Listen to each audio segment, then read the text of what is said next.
Get in the know. Non-stop Vikings talk. It's Purple Daily on Score North and ScoreNorth.com. Purple Daily, presented by Surly Brewing Company. And he made sure, asked the quarterback of the team, make sure we was ready to play to come out the half. Just little stuff like that. You're seeing that with number 8, and you're seeing that carry over to his play. Would you say best in the game? You think he's playing better than any quarterback in the NFL now? Yes. Yeah, just kind of elaborate on that. That's a strong statement. That's a statement. And it don't, that's how I feel. That's how I feel about my quarterback. That's my quarterback. Love it. Love the channeling of Terrell Owens. My quarterback. It's great, man. My quarterback. You like that? You like that? That's my quarterback. It's one of the best ever. Oh, God. Just a spontaneous meltdown. Yeah. Was that defending Tony Romo? Yeah. Right? Yeah. When people were ripping Tony Romo? Ripping Romo. I think it was the missed hold. I think it was after that game. Might have been after the muffed PAT. Yeah. Okay. That was a terrible muff, I think it too. was that one. Brutal They muff. had Tony Romo holding, too. Yeah. Brad Johnson used to hold here. Yeah. Well, this is Purple Daily. Daily Vikings Entertainment presented by Surly Brewing Company. This is a show that's all about one thing. We want the Vikings to win a Super Bowl before we die. So beat the Browns and take a step in that direction. Phil Mackey, Judd Zulgad, executive producer, Declan Goff. And if you're watching us on a TCL TV, we appreciate you because TCL, in addition to supporting us, has a new lineup of award-winning TVs to support you watching football on the weekends. They deliver the most entertainment with stunning resolution at an affordable cost. Enjoy more of the things you love with TCL. And boys, every Thursday we do a deep dive into the state of the Vikings offense. I will bring to you 4 notable offensive stats that we can dive into. But Kirk Cousins is off to a ridiculous start. You like that? You like that? Every which way you look, there is some new statistic or ranking that puts him among the Peyton Mannings of the past and the Pat Mahomes and Tom Brady's. I believe he has now, 17 consecutive games of a passer rating of 90 or more, the second longest streak in NFL history. Peyton Manning is 6 games away. Incredible. So he's off to a blazing start. If Kirk keeps playing like this, and there's going to be a lot of people that are like, well, what do you mean? He plays like this all the time. No. The things he's doing, third down, pressure in your face, this is peak Kirk Cousins that we're seeing. He has great stretches. Throughout his career, he always has great stretches, and this is one of them right now. If he keeps playing like this, what do you do this offseason? He's got 1 year left on his contract. It's a $45 million cap hit, which is second or third. Matt Ryan's at $49 million. So he's got the second highest cap in the NFL next year. It takes up about 23% of the projected cap, which is extremely high. No quarterback, no team has ever won a Super Bowl with a quarterback making more than 13% of the cap. His would be 23 next year. Yep. He'll be 34 years old when week 1 hits next year. But if he keeps playing like this, how do you approach the offseason? First of all, what a great problem to have, right? He's playing so well, and it's so much fun to watch right now. And that's why it's not hard for me to say this. I trade him.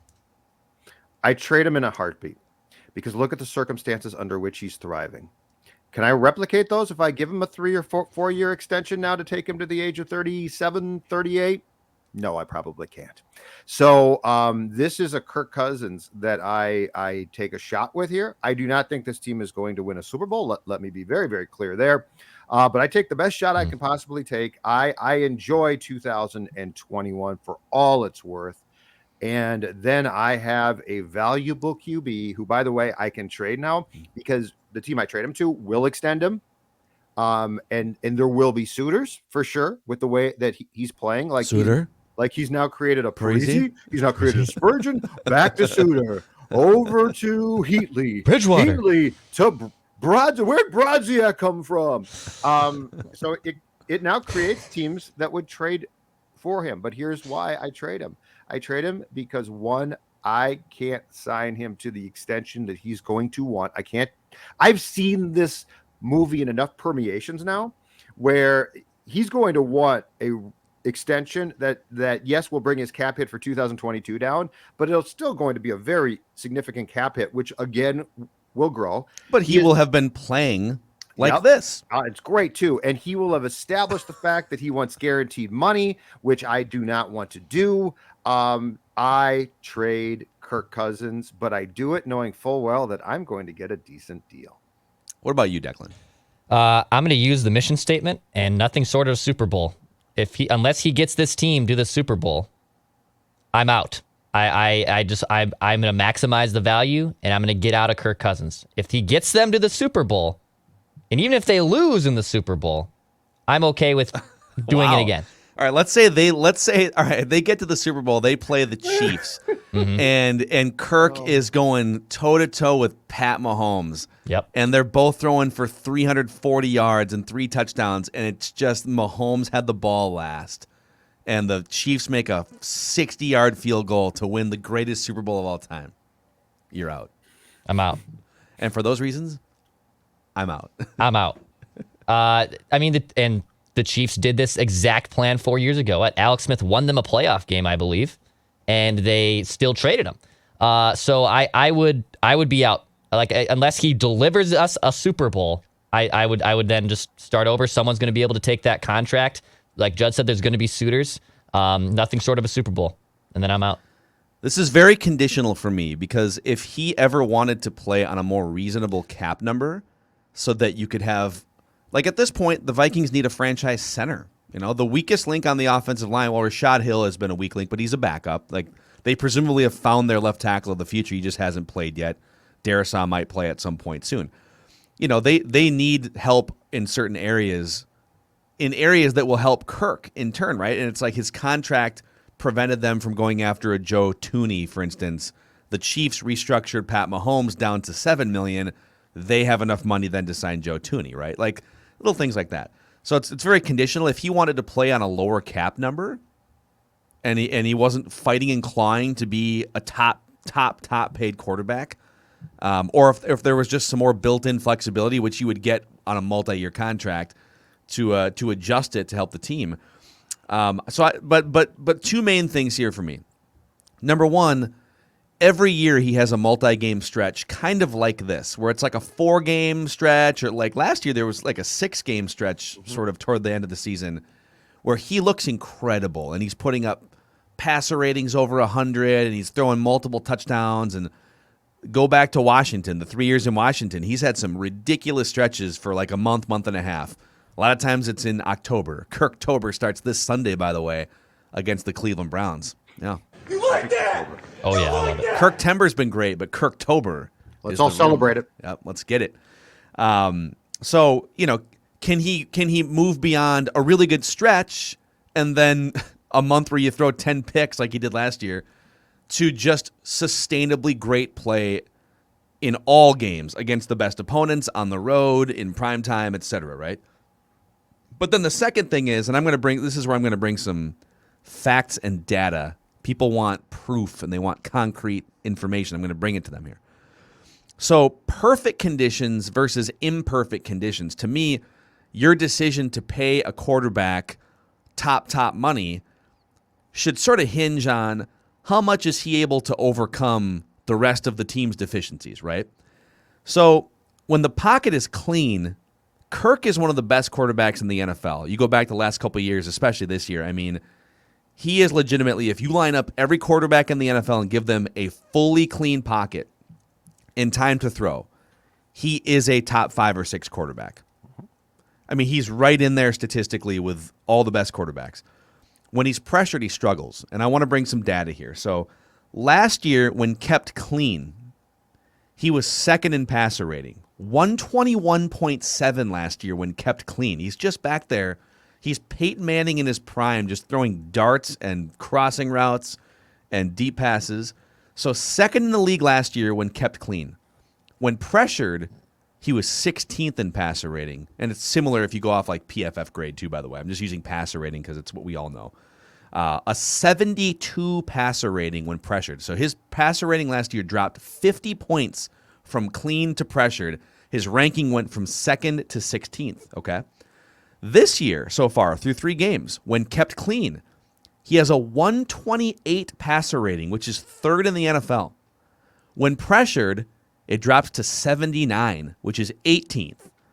So clean, second or third the last couple of years. Pressured, 16th, 18th. Guys like Aaron Rodgers, Russell Wilson, even Justin Herbert, Matthew Stafford maintain a really high level of performance against pressure. So when your offensive line is kind of melting down, or the opposing team knows like it's like 3rd and 8 and they know you're going to pass, and so they get after you more. They send extra, linebackers and guys from the secondary. Your offensive line isn't always going to hold up in those situations. 2-minute drills, you're trailing. The opposing team is sending ammo at you, and his performance goes from like best in the league to very much middle of the pack. So how often are conditions perfectly clean and amazing for you against the best teams in the final minutes, on the road, right? In playoff games? It's a pipe dream to think that, well, things are just going to be clean and it's going to be great and you're going to get to sit back there and throw darts. Like, the reason why you pay a quarterback more money than usual, or more money than even like market value, is so that he can rise above his teammates' failures in some ways. And that's what I want to see. Like, he did that against the Seahawks. He was excellent on some of those third down throws, pressure in his face, throw a ball over the middle to KJ Osborne in the fourth quarter to basically ice that game. Mm-hmm. If you start to see more of that stuff throughout the rest of the year, then we're officially talking about like a new level of Kirk at age 33, 34. And there's been some quarterbacks that get to that level in their 30s because you just, you see enough defenses. But that's what I'm looking for. It's less about the perfect conditions Kirk, and it's more about the imperfect conditions Kirk that I want to see for the next X amount of games before I make a decision on what his future looks like with the Vikings. What's your decision right now, though, without being able to see that? Wait and see. Like, I wouldn't extend him I right feel now. like I want to see. I feel like that's a cop-out. Then my answer is I'm not extending him. Like, right now, if you had to ask me right now, I would trade him in the offseason. I would trade him while his value's high. Yeah. And unless I see more of these things that I'm talking about. I just don't see any way that Kirk Cousins and his representation, after breaking the bank of the Vikings twice, comes back and says, let's do a team-friendly deal. Because darn it, I've had fun here. They've established a pattern of not only getting huge paydays, but guaranteed paydays in a league where guarantees are not the norm. So he's going to come back. I think he's playing for one more huge contract. And if I'm the Vikings in good conscience, I can't be the team to do that for a third time. And then you have to make a decision. Let's say he has a big season again, and whether it's the Vikings or somebody else, he's going to get big money. Then you have to go back to this is about the team, right? This is about team success. And if you're paying him that much money, how much does it hurt your team's chances to win a Super Bowl? Yes. Or would you be better off? Because a lot of people are going to be like, well, why would you ever move off of a guy that plays at that level, on a fairly consistent basis, especially when the pocket is clean, for someone who's not as good? And sometimes the answer is, well, you shouldn't. You should keep going with that quarterback. Mm-hmm. But sometimes the answer is, well, maybe you can do more damage with a younger quarterback that makes 30 or 40 million less to the cap and build a monster roster like the Ravens did with Lamar Jackson, for instance, right? Or like the Chiefs were able to do with Pat Mahomes for the first 4 or 5 years. Can you get an extra weapon on offense? Can you get an amazing offensive line? Get that extra pass rusher, right? Like, those are the types of things that you'd have to consider here. So it's all situational to me. If he wants to make less money, I can live with more of his flaws because I can go get an extra player or two to cover up for his flaws. Yep. But if he wants to be the second highest paid quarterback in the NFL, unless he's better when conditions are imperfect, it makes it really hard. If he continues to play the way, and this is a big if he continues to play the way he's playing right now, and this is a playoff team, but they get bounced in the second round, I think you now can probably shop him potentially. If he can agree to his new team, he likes the team and agrees to an extension, I think you're possibly talking a first-round pick in a draft. Well, what did Matthew Stafford get again? First. Yeah. I'd have to look at what Stafford. Yeah, but the point is, this guy right now, if you can convince a team, this is Cousins now. This is unbelievable. But You know, we're willing to trade him. We'll do it. And you could get a first-round pick back, and he can agree to an extension with his new club. I think we're talking first-round pick. They sent 2 first-round picks and a third to get Stafford. Okay. Yeah. The Rams did. Wouldn't the best case scenario, though, be that he has reached a new level through his film study and through just being a year older in the same system? Mm-hmm. You know, the best case scenario would be that they win big this year, right? Like they beat the Browns on Sunday and they're on another level and he's reached a new level. You know, that I would argue if he plays amazingly this year and you still don't make the playoffs or you whiff in the first round or something, then the whole thing is still flawed and broken. Yes. And you have to reevaluate. It's not as simple as, cool, well, pay him $45 million and then, you know, get a better offensive line. Well, it's hard. It's hard when 23% of your cap is taken up. You guys want some notable offensive stats that kind of play into some of this discussion here too? I feel like there should be a song for this. I don't know. Those nerds! Nerds! I got a sounder for you. Some football? All right, Some nice. bonus nerdy football I like stats it. here. Yeah. I like them. Presented by our friends at the Minnesota Lottery. Okay, they got Viking scratch game tickets. You can win $100,000 playing the $5 Viking scratch game, and the $2 Skull game can win you up to $15,000 with bonus prizes, second chance prizes like Vikings tickets. Just say, I'm into Viking scratch games from the Minnesota Lottery. Must be 18 or older to play. Mm-hmm. Playcalling, all right? My first notable offensive stat here, state of the Vikings offense, has to do with playcalling. Okay. Sort of a 1A and 1B here. On second down and short, and I'm defining that as 4 yards to go or fewer. So 2nd and 4, 2nd and 3, 2, 1.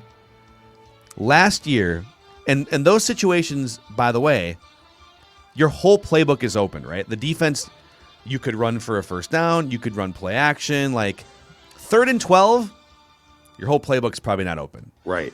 2nd and short, it's like, man, there's so many things you could do, especially as a great play action team, right? So last year, the Vikings were 28th in pass frequency rate, meaning they ran the ball way more than most teams on 2nd and short. Yep.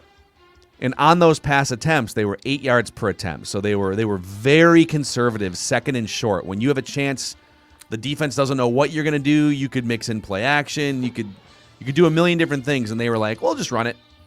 Right. They were trying to get a first down instead of a big chunk. Yep. This year, however, the Vikings are 13th in pass frequency rate on 2nd and short. So they jumped up almost halfway up the ladder.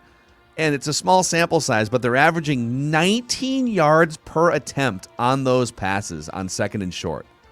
Did that KJ Osborne play action touchdown in week 2? Was that a 2nd and short? Or had they gotten a first down on that first play from Dalvin? they? It might have been Like a 2nd and 1 or something. It might be a second short. You might be Then right. that might be where those yards are coming from. Okay. So that's interesting. So it's a small sample. It's only 3 games. Right. But they are out of the gate. They are more aggressive on 2nd and short. So Gary Clint is more aggressive than Kubiak Jr. Gary was. Interesting.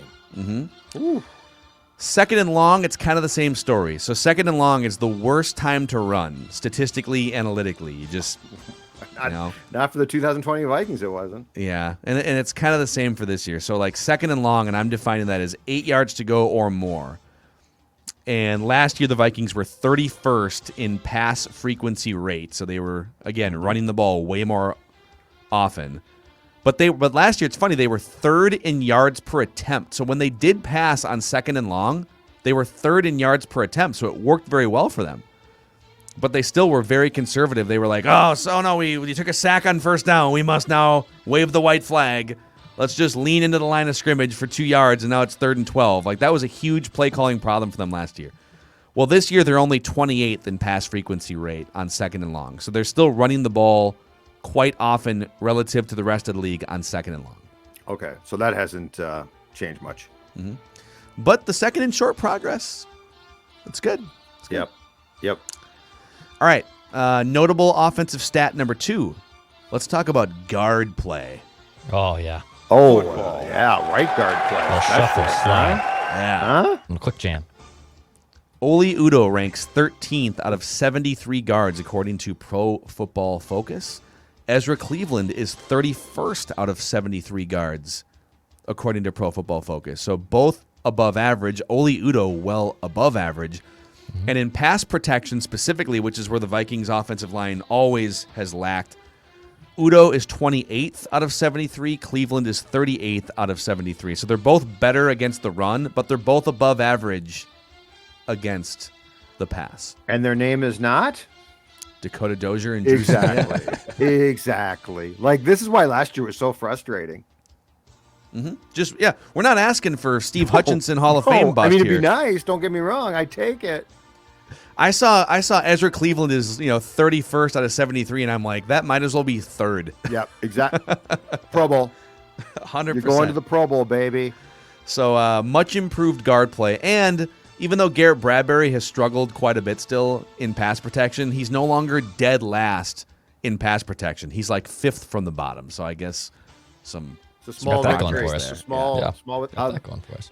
To go back to your question, Bill, the KJ Osborne 64-yard touchdown pass actually was a first down. Dalvin Cook got 11 yards on the first play from scrimmage, so that does not include the second down statistic. Does not include the Osborne touchdown. I thought it might have been skewed by that long touchdown, but that's good. All It right. wasn't, so that's good news. Yeah.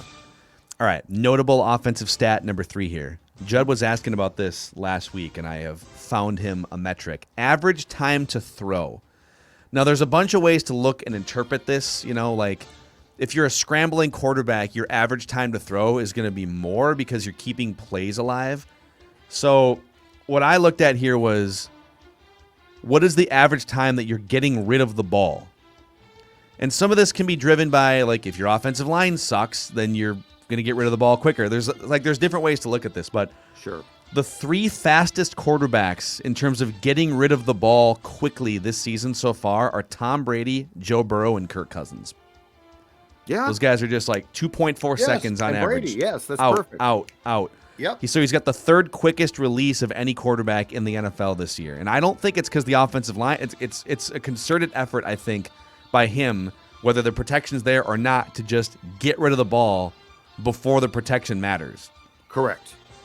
I agree completely. But I mean, that to me, so that is the most important statistic of all of them, all the impressive stats that Cousins is producing through 3 games. That one is the most important because that's been the source of frustration for every one of us for how long, which was, okay, in this league too. And it's not just the Vikings line. There's a lot of questionable lines, average lines, not great lines, right?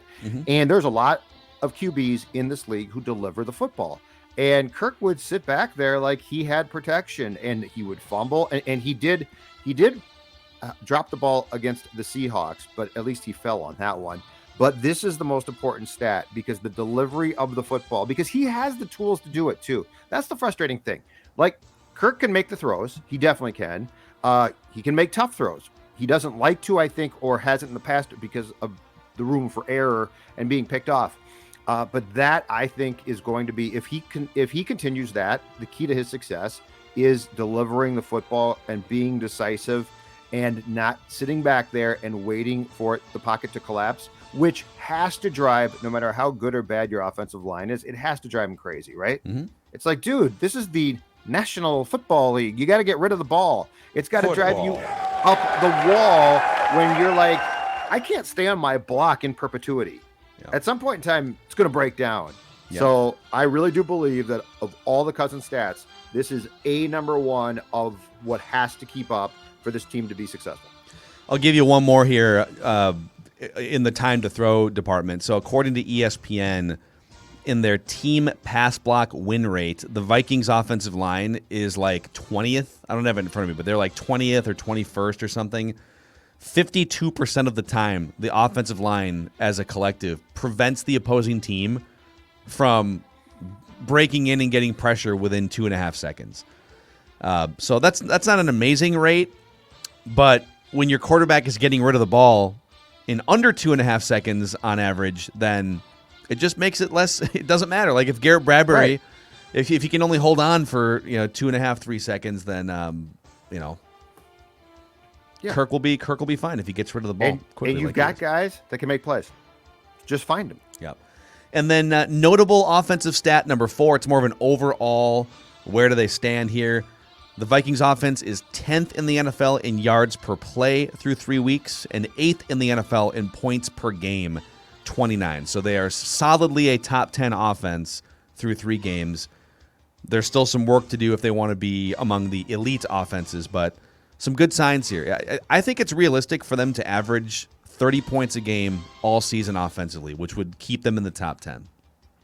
And if I may bring this down just a little bit and Classic. say, no, but I mean, you're going to face a good team. Cleveland's a really good team. Yeah. Seattle, One of the best teams you'll face. Seattle, I have questions, lots of questions about now. But the other thing too is you are going to need your defense to pick things up, because we can say, well, the defense pitched a shutout in the second half on Sunday, and they did, and we could say all we want, but time of possession there was king. Chris Carson got hurt, so the Seattle rushing game obviously deteriorated after that. The point being is, on Sunday, your defense at least has to play pretty well. And the first half against the Seahawks on Sunday was not acceptable. And it's not fair. I think it's very fair to ask the offense to score points. And I think it's fair to think that this offense can be really productive and good. I don't think it's fair to say that you should make up for a defense that has major deficiencies right now against the run and pass. But if nothing else, the run defense has to pick up. Well, we may need to recalibrate what a good or great defense looks like. I mean, the NFL this is more teams 30 points and over than I think maybe we've ever seen. Now that might come back to earth a little bit as maybe defenses catch up at some point. But when you're scoring 29 points a game, we're not asking that much from the defense. That's a ton of cushion, you know. That's why I'm saying give up 24 if you want to. I don't care. And that's why I'm saying let's start with stopping the run. That's doable. You're paying guys. Sure. You're paying guys a lot. So let's start with a defense that's more stout against the run. I mean, in 3 consecutive games now, in their 3 games, they have given up 100 plus yards rushing in each one. Let's bring that down. Let's work on that first. Seems like a fair ask. Is that not I'm not asking the world. I'm not asking for the steel curtain here. Seems like a fair ask. Those are your 4 notable Get those nerds! Nerds! offensive stats of the week here. State of the Vikings offense. You guys didn't think you were going to escape this episode without a random Viking of the Week contest between the two of you. We'll see if Declan can get off the schneid here. God, be great. Random Viking of the Week presented by Surly Brewing Company, Judd.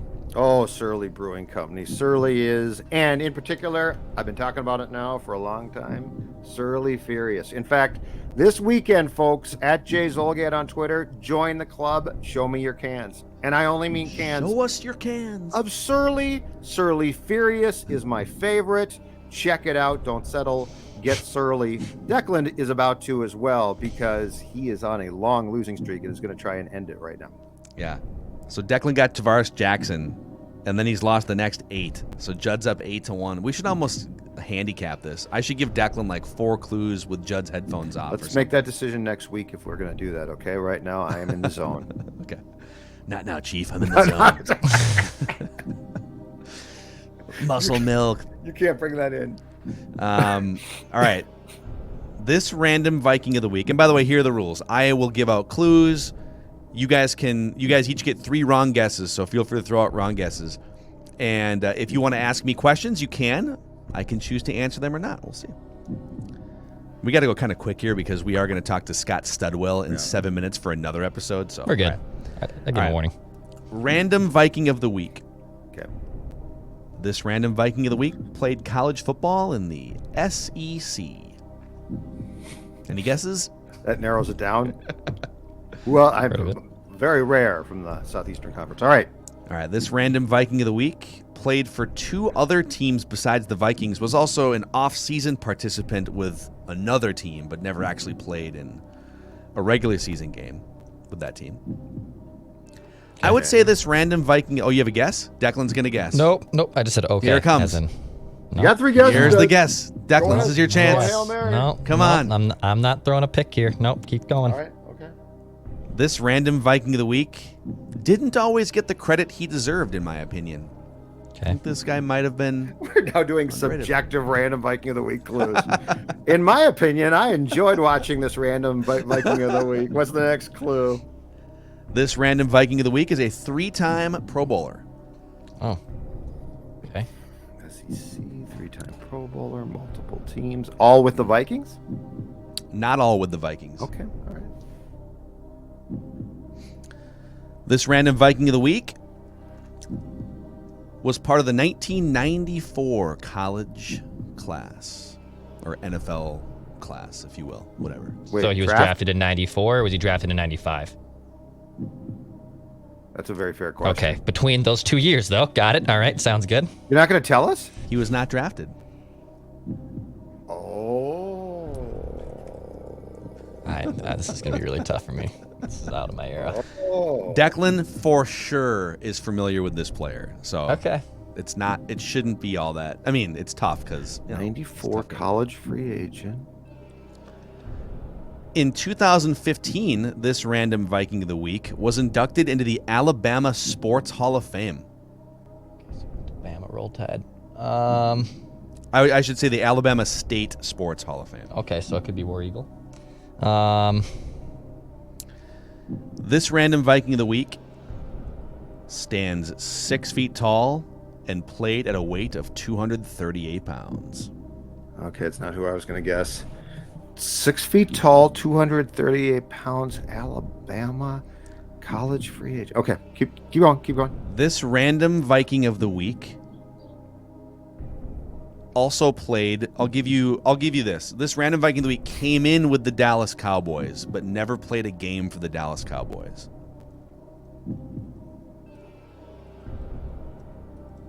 This random Viking of the week had a 16-year NFL career and never played on a last-place team, which is kind of amazing. Like a last-place division team. Right, yeah. Never finished last in a division. So he came in, so he was signed by the Dallas Cowboys out of Alabama, but he didn't play for the Cowboys, and he ended up in Minnesota. He did not play college football We do at not know Alabama. which- He did not play college football at Alabama. Oh. I just want to clarify that. Alabama just the State Sports Hall of Fame. Oh, stated. Okay. Yeah. We don't know which side of the ball he played on yet, do we? You've not given us that clue? He's 6 foot, 238 pounds. He played offense. Okay. Okay. That should help Oh. him quite a bit. I got to guess. Is it Jake Reed? Okay. Good guess. I thought about that too, but I didn't think he was. This Undrafted. player was never teammates with Jake Reed.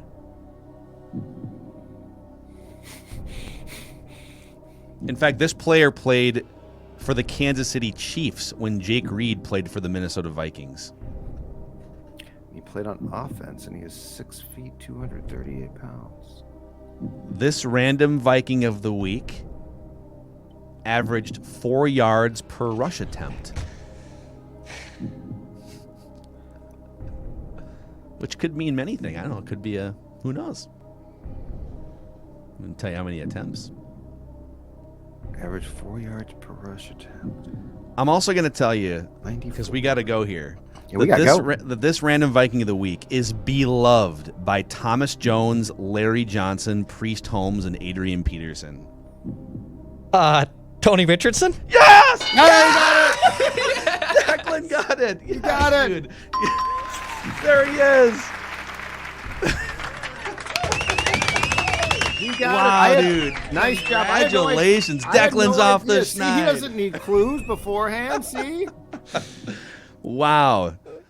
Declan got basically if it's the Nice. 2006 or 7 Vikings, Declan is in, baby. He's got T-Jack and he's got Tony Richardson. I had no idea. I had completely forgotten, or I've never known he started with Dallas. Yeah, so Dallas signed him. Wow. He was undrafted out of Auburn. Dallas signed him in 94, and then Interesting. he went pretty quickly to the Kansas City Chiefs and played 10 years or 11 years with the Chiefs.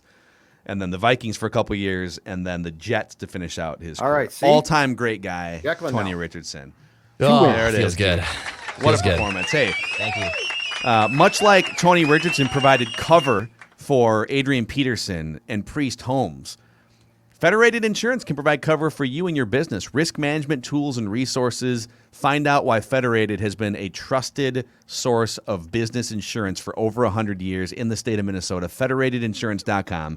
And remember, at Federated, it's our business to protect yours. All right, we got to go. We gotta go. We got to go.